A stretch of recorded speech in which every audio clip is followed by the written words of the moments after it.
তাদের পাঠানো রেমিটেন্স আজকে বাংলাদেশের অর্থনীতির একটা মূল স্তম্ভ।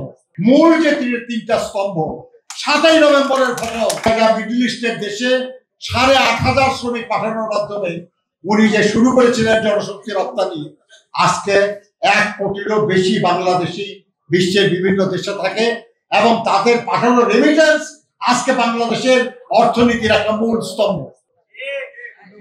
তাহলে বাংলাদেশের অর্থনীতির মূল যে তিনটা স্তম্ভ, একটা হলো কৃষি, একটা হলো তৈরি পোশাক, একটা হলো রেমিটেন্স, এই তিনটেই শহীদ জিয়ার হাতে, এই তিনটেই 7ই নভেম্বরের ফটো, এই তিনটেই বিএনপির অর্জন।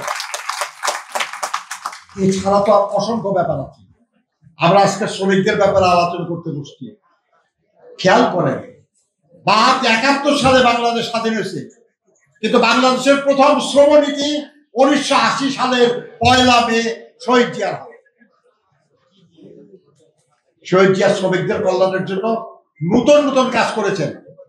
আমাদের দেশে শুধু একটা আইআরআই ছিল টঙ্গীতে, উনি আরো 3টে আইআরআই করলেন, চিটাগং, রাজশাহী এবং খুলনা। ইন্ডাস্ট্রিয়াল রিলেশনস ইনস্টিটিউট, যেখানে শ্রমিকদের ট্রেড ইউনিয়নের উপর প্রশিক্ষণ দেওয়া হয়। 17টা নতুন লেবার ওয়েলফেয়ার সেন্টার করলেন, যেখানে আগে ছিল সেটাকে কার্যকর করলেন।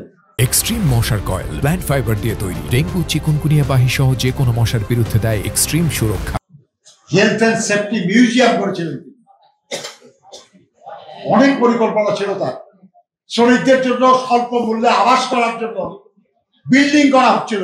এই শ্যামপুরের এদিকে যদি যান, আপনারা দেখবেন এখানে 2টা বিল্ডিং আছে, ছোট ছোট ফ্ল্যাট, এটা শ্রমিকদের জন্য। একই রকমের চিটাগং এবং খুলনা আছে, যেখানে শিল্প এলাকা, সেখানে উনি করা শুরু করেছিলেন। আল্লাহ তাকে অনেকদিন বাঁচতে দেন নাই, উনাকে নিয়ে গেছেন। যদি তিনি বেঁচে থাকতেন তাহলে হয়তো শ্রমজীবী মানুষ বুঝতো যে কত কিছু তার ভাবনায় ছিল তাদের কল্যাণের জন্য। তার সময়ে পে কমিশন, ওয়েজেস কমিশন ডাকানি, প্রাইভেট সেক্টরের শ্রমিকদের জন্য সবচেয়ে বেশি পরিমাণে প্রায় 19টা সেক্টরে মিনিমাম ওয়েজেস হয়েছে। এগুলো তো সহজ কাজ। আমাদের সেটা শ্রম আইনে ত্রিপক্ষীয় আলোচনায় মালিকরা তাদের ছোটখাটো অফিসারদের পাঠাতো, তারা কোনো মেজর ব্যাপারে ডিসিশন দিতে পারতো না, আলোচনা ব্যর্থ হয়ে যেত। তিনি আইন করে দিলেন যে ত্রিপক্ষীয় আলোচনায় মালিক পক্ষ থেকে এমন লোককে পাঠাতে হবে যে সিদ্ধান্ত দিতে পারে, আর যদি না পাঠায় তাহলে এটা শাস্তিযোগ্য অপরাধ, এর জন্য মালিকের শাস্তি হবে।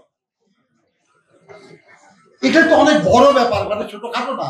আজকে যে টিসিসি আছে, যে ত্রিপক্ষীয় পরামর্শ পরিষদ, Ziaur Rahman ILO convention 144 ratify করলেন, করে তার প্রেক্ষিতে টিসিসি গঠন করেছিলেন। অর্থাৎ যুগান্তকারী। মানে ছোট, আপনাকে 10 টাকা দিলে একটা ব্যাপার, কিন্তু আপনাকে যদি আপনার সংসারের জন্য, আপনার পেশার জন্য একটা নতুন কোনো সুযোগ করে দেওয়া হয়, যেটার ফল আপনি দীর্ঘদিন ভোগ করবেন, সেটা ভালো নাকি আপনাকে আমি 200 টাকা দিলাম এটা ভালো? জিয়াউর রহমান তো করতেছিলেন এটা, যেটা আমরা দীর্ঘস্থায়ী আমরা বেনিফিট পাবো।